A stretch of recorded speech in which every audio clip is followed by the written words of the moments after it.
Remote televisi ada di tangan Anda. Jempol Anda bebas menggeser layar smartphone sesuka hati. Anda merasa memang memegang kendali atas informasi yang Anda konsumsi. Tapi pertanyaannya, benarkah demikian? Atau jangan-jangan apa yang kita sebut berita hari ini hanyalah brosur kampanye dari bungkusan rapi dan label jurnalisme? Selamat datang di sesi diskusi hilang arah. Hari ini kita tidak akan berbicara tentang indahnya kebebasan pers. Kita akan membedah bangkai di balik layar, perselingkuhan antar modal besar dan kekuatan politik. Kita hidup di negara demokrasi, di mana the fourth estate atau press sebagai pilar keempat demokrasi seharusnya menjadi anjing penjaga bagi penguasa. Namun apa yang terjadi ketika anjing penjaga itu justru dimiliki, diberi makan, dan dipelihara oleh penguasa itu sendiri? Fakta di lapangan mengerikan. Hampir mayoritas media arus utama di Indonesia kini dikuasai oleh segelintir konglomerat yang juga merangkap sebagai elit partai politik. Frekuensi publik seharusnya milik rakyat. Kini terasa seperti properti pribadi untuk pendongkrak elektabilitas. Di satu sisi ada hak konstitusional untuk berbisnis, di sisi lain ada hak publik untuk mendapatkan kebebasan yang tidak disandera kepentingan politik di tengah-tengahnya. Ada kekosongan hukum yang membiarkan hegemoni ini terjadi. Apakah ini bentuk kebebasan demokrasi? Atau justru lonceng kematian bagi objektivitas pers kita? Untuk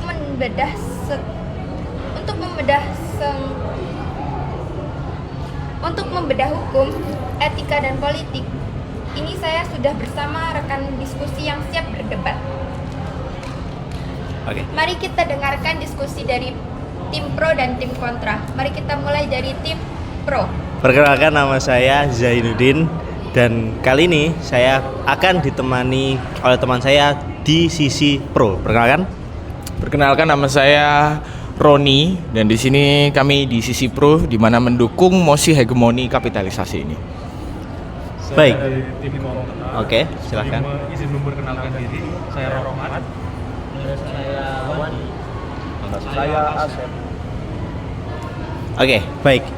Ini boleh langsung dimulai saja diskusinya. Oke. Kalau dari segi pro, kami sama saudara saya itu berpendapat bahwa ini kan dalam konteks ketua partai politik yang memiliki perusahaan pers, bukan? Iya. Nah, kalau dari kami berpendapat bahwa ketua partai politik itu ketika menjadi ketua partai itu tidak mencabut haknya sebagai warga negara dan juga tidak mencabut haknya hak perdatanya, sehingga tidak masalah bahwa kalau ketua partai politik itu memiliki sebuah perusahaan pers, karena itu juga bagian dari bentuk usahanya kan. Kita juga di Indonesia ini tidak melarang untuk berbisnis meskipun kita menjabat sebagai apa atau apa gitu kan.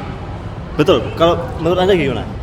Menurut saya sesimpel siapapun itu mempunyai hak ya untuk memiliki bisnis, untuk memiliki sesuatu dan hak kebebasan untuk berpendapat.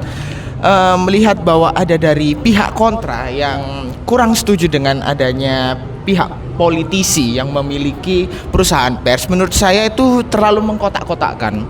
Karena siapapun, entah politisi atau warga negara biasa, tetap bisa memihak ya. Seperti itu ya Bung Zainuddin. Nah jadi, maaf Bung siapa? Betul, Zainuddin. Ya Zainuddin. Jadi saya tidak memiliki pandangan yang aneh dengan pihak politisi ini yang mempunyai bisnis pers seperti itu. Betul.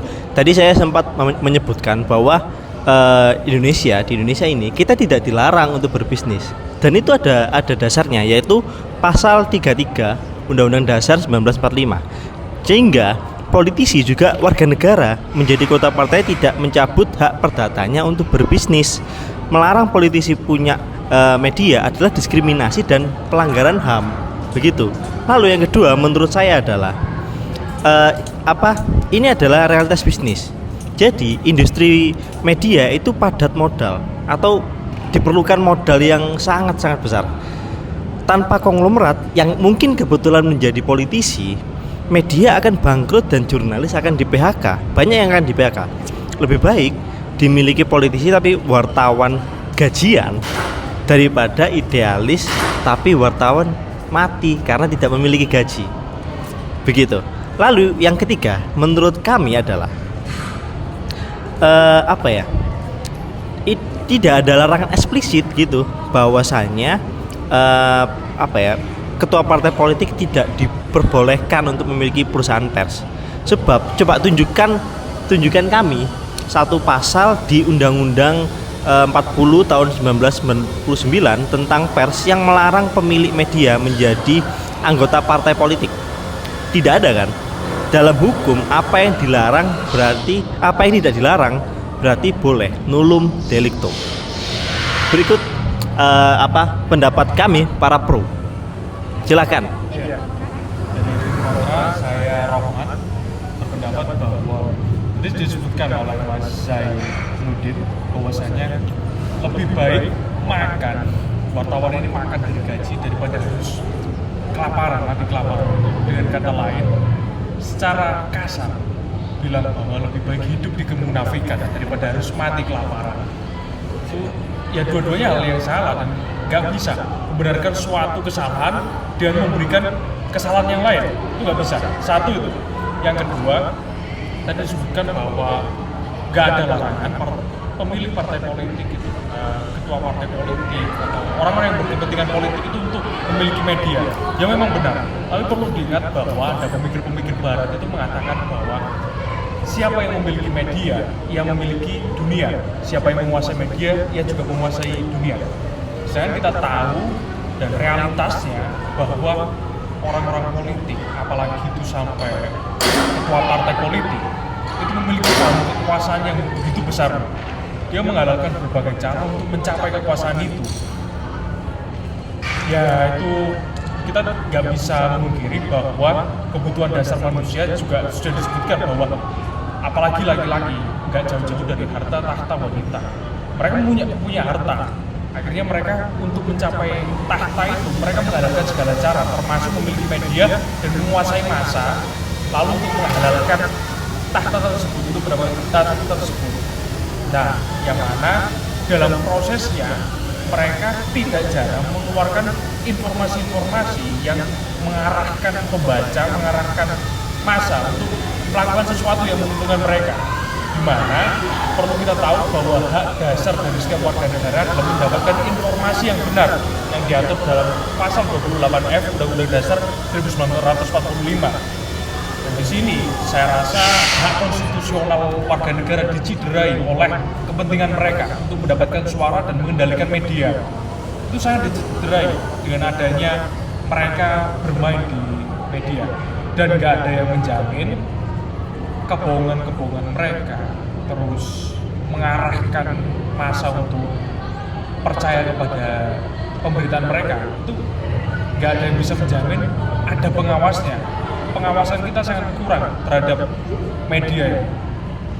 Contoh nyatanya bahwa di Undang-Undang Pers tahun 99 itu mengatur bahwa media tidak boleh berpihak, harus berdasar pada praduga tak bersalah. Tapi pada umumnya media mainstream, media yang kita baca sehari-hari itu banyak yang mengarah pada satu pihak dan menyalahkan satu pihak. Itu nggak ada penegakannya.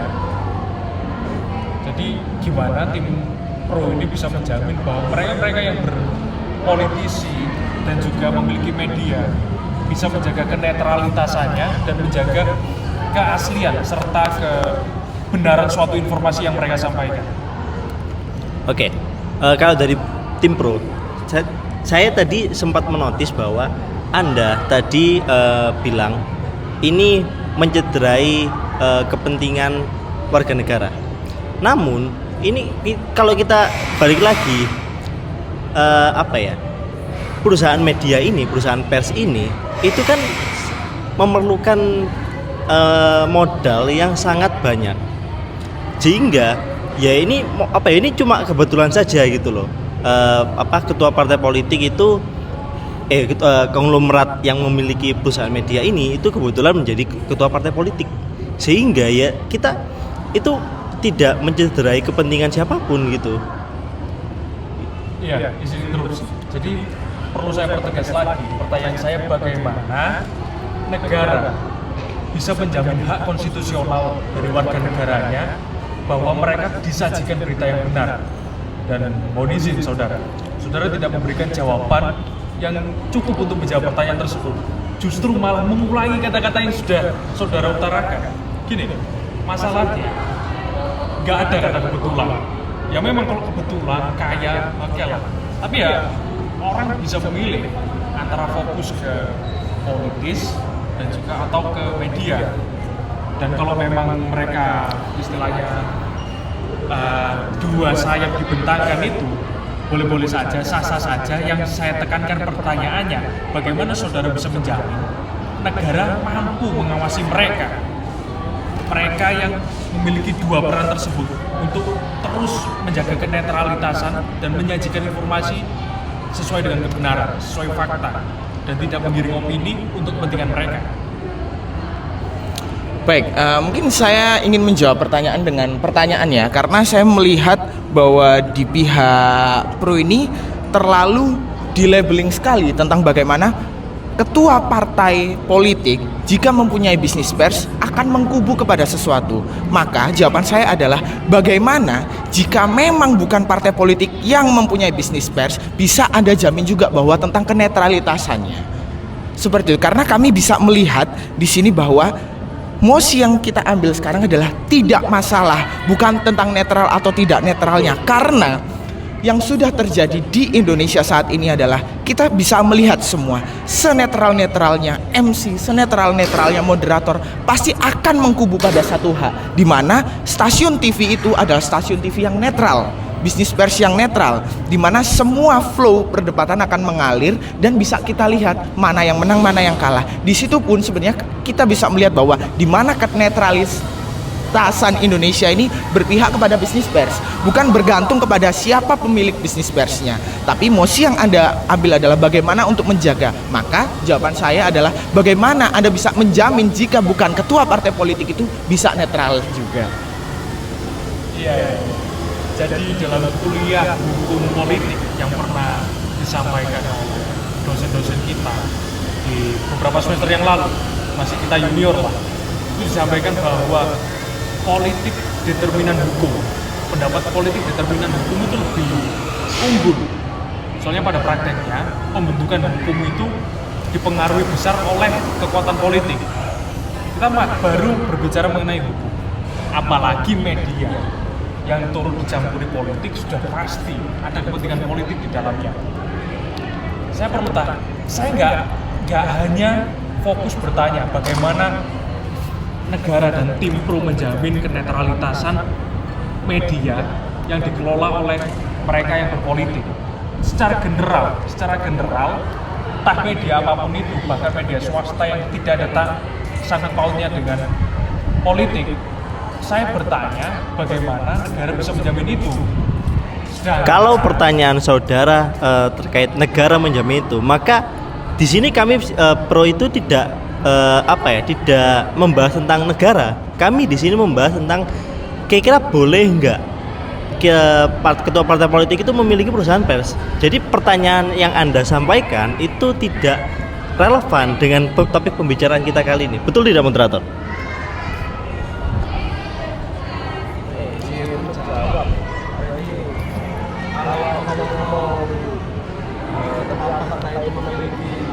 Media pers itu menurut saya dapat merusak demokrasi. Jadi ini belum tentu yang diberitakan oleh media tersebut itu bersifat netral. Jadi misalnya saya kasih contoh seperti ini, ketika konflik dengan PDI dengan partai Perindo misal, itu apakah sepenuhnya itu bakal bersifat netral dalam artian itu seperti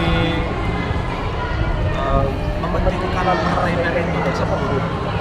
Jadi kita tidak bisa memastikan bahwa sepenuhnya yang diberitakan oleh media tersebut itu tidak berpihak, ya netral seperti itu. Kalau berbicara tentang demokrasi, menurut saya kalau menurut kita ya, kalau kita melarang ketua partai politik untuk tidak memiliki perusahaan pers, itu juga termasuk salah satu melanggar demokrasi. Sebab di dalam pasal Undang-Undang Dasar 33 pasal 33 Undang-Undang Dasar itu tidak dilarang, cuma itu bebas untuk melakukan usaha gitu loh. Dan juga pada Undang-Undang Pers sendiri pun tidak dilarang bahwa ketua partai politik itu tidak boleh memiliki perusahaan pers. Benar begitu. Kalau berbicara tentang demokrasi, melanggar ketua partai politik untuk memiliki perusahaan pers juga melanggar demokrasi, begitu. Izin menjawab Mas, katanya saya pakai undang-undang nomor 40 tahun 1999. Maka kami sendiri di Timur menegaskan bahwa memang tiada larangan bukan berarti tidak ada masalah. Banyak praktik yang sah tetapi cacat yang secara etika dan harus demokrasi. Kita lihat di prinsip pidana, prinsip nulum delictu, bukan sebagai pembenaran kepentingan dalam tata demokrasi. Oleh karena itu isu ini bukan soal boleh atau tidak secara tekstual, melainkan apakah negara hadir untuk melindungi hak publik atas informasi yang jujur dan berimbang. Jika media dikuasai ketua partai politik, maka di pasal 28 kadang malah dengan makna substansial di sini. Membawa-bawa tentang negara ya, dimana memang kita hidup di dalam suatu negara yang dilindungi juga tentang hak asasinya, tentang boleh tidaknya dan berkenan atau tidaknya. Tapi sampai sekarang pun setelah mendengarkan mosi dari kontra, saya tidak melihat urgensi untuk ketidakbolehan partai politik atau ketua partai politik atau politisi memiliki bisnis pers. Karena seperti ini, di mana dibangunnya partai politik itu pasti untuk kepentingan politik, di mana kepentingan politik itu untuk menyukseskan sesuatu, itu secara objektif sekali. Namun secara sesuatu yang disukseskan ini adalah suatu kepentingan yang memajukan bangsa. Jadi kita bisa melihat dari sudut pandang lain bahwa politisi jika dinilai memang kurang mempunyai kenetralitasan yang tinggi, bisa dilihat juga bahwa politisi dia menjabat dirinya. Mari kita masuk ke subjek halnya ya. Dia menjabatkan dirinya, dia berkorban, dia mendelegasikan dirinya untuk kepentingan, di mana dia juga ingin mendelegasikan atau dia kebetulan punya atau berkeinginan atau bisa punya bisnis pers. Dan saya melihat justru itu adalah poin plus ya, Bung ya. Ya, jadi saya tidak melihat kecacatan di mana boleh atau tidaknya seperti mosi yang kita angkat pada sesi hilang arah ini ya, seperti itu. Saya izin menambahkan, kita kalau berbicara tentang netralitas, justru itu juga apa ya, ibaratnya warga negara Indonesia itu harusnya juga memiliki rasa kritis gitu. Ketika disajikan berita ini, kita ambil contoh saja deh. Seperti yang kita tahu, MNC itu kan dimiliki oleh salah satu ketua partai politik, ya kan? Nah, seperti yang tadi saudara katakan itu. Nah, ketika masyarakat disajikan oleh berita dari MNC itu, harusnya masyarakat juga memiliki rasa kritis untuk mencari tahu kebenarannya gitu. Bukan masyarakat diajari untuk disajikan lalu diterima, tidak. Kita masyarakat juga harus memiliki rasa kritis ketika berbicara tentang netralitas itu ya. Jadi sehingga sebenarnya kalau itu tadi menurut kami tidak ada masalah ya kalau ketua partai politik memiliki perusahaan pers. Soalnya ketika bicara tentang netralitas ya itu tergantung masyarakatnya mau berpikir kritis atau enggak, mau mencari kebenaran atau tidak gitu. Gini, jadi dalam buku lebih baik mencegah upaya preventif daripada upaya represif. Jadi masalahnya ini kalau saudara malah ngomong gimana masyarakat mengolah berita tersebut. Kenapa nggak kita cegah dari sumbernya? Kalau sumbernya salah, outputnya pasti salah.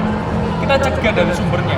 Dari awal itu gimana berita itu keluar sudah berdasarkan kenetralitasan, istilahnya patuh pada koridor undang-undang pers yang sudah diatur sedemikian rupa. Bagaimana berita harus tidak objektif, tidak subjektif dan tidak berpihak, memiliki praduga tidak bersalah. Jadi dari awal harus diatur. Makanya saya tegaskan lagi sebelum kita memutuskan dalam diskusi ini apakah boleh ketua partai atau orang-orang yang berpolitik ini memiliki media, kita putuskan dulu gimana kita bisa sebagai warga negara ataupun negara itu sendiri memberikan pengawasan terhadap itu, tidak terbatas pada orang-orang yang berpolitik, tapi terhadap orang-orang swasta yang mungkin mementingkan keuntungan dalam mengelola media. Kita memastikan kenetralitasannya, kita memastikan mereka tetap berada di koridor-koridor yang telah ditentukan dalam hukum atau lebih tepatnya undang-undang pers yang telah diatur sedemikian rupa pada tahun 99 itu.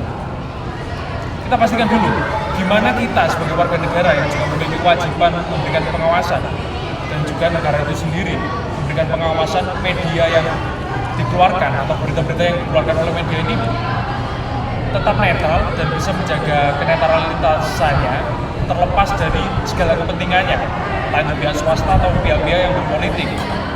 Apalagi kita juga nggak tahu mereka yang berpolitik itu memang murni dari hati, sama-sama nggak tahu kita, atau mereka murni dari hati untuk menjabat lalu memberikan yang terbaik untuk rakyat, atau mereka menjabat untuk lebih melebarkan sayap-sayap bisnisnya, melebarkan keuntungannya, seperti itu.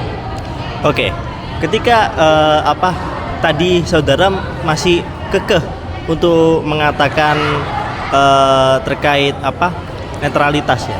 Ya, jadi gini, netralitas terkait negara kan. Nah, sebenarnya di Indonesia sendiri itu sudah ada yang namanya adalah Dewan Pers, gitu.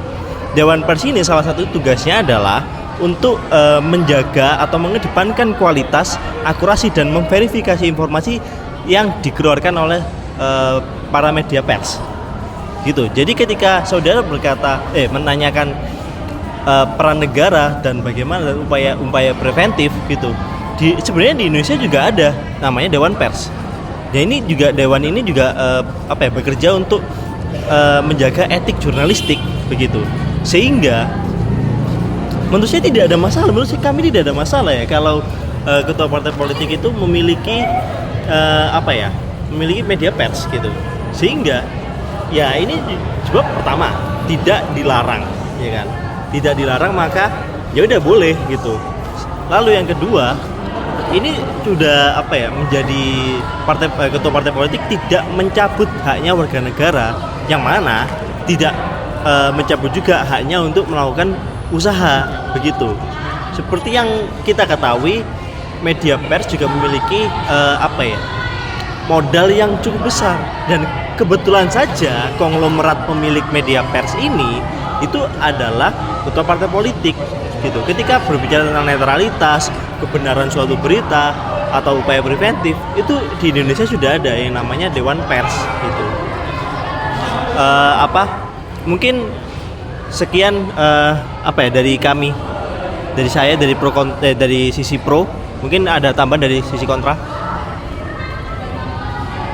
Jadi pada intinya kita di sini duduk bersama, meskipun memiliki pro dan kontra, tapi memiliki tujuan yang sama, yaitu adanya kenetralitasan untuk warga negara dan kebenaran informasi untuk warga negara. Jadi kurang lebih saya menutup ini dengan harapan bahwa melalui diskusi ini kita bisa mengambil kesimpulan terkait apakah boleh suatu media dikuasai oleh partai politik atau orang-orang yang berpolitik, bahkan ketua politik, dan kita dapat sama-sama terjemahkan. Dari moderator bisa disimpulkan Pada akhirnya hukum mencabut hak, meskipun hukum tidak mencabut hak ketua partai sebagai warga negara untuk berbisnis dan melarang partai politik memiliki media, tetapi perlu disadari bahwa kepemilikan media berarti memiliki kuasa atas pembentukan opini publik. Karena itu persoalan utama ya bukan sekadar boleh atau tidak boleh, melainkan sejauh mana terdapat pengawasan yang efektif agar media tetap bersikap netral, profesional dan tidak menjadi alat kepentingan politik tertentu. Dan perlu diawasi sama seperti media massa milik negara maupun media massa umum. Dipotong aja tolong sing terakhir. Langsung tutup aja.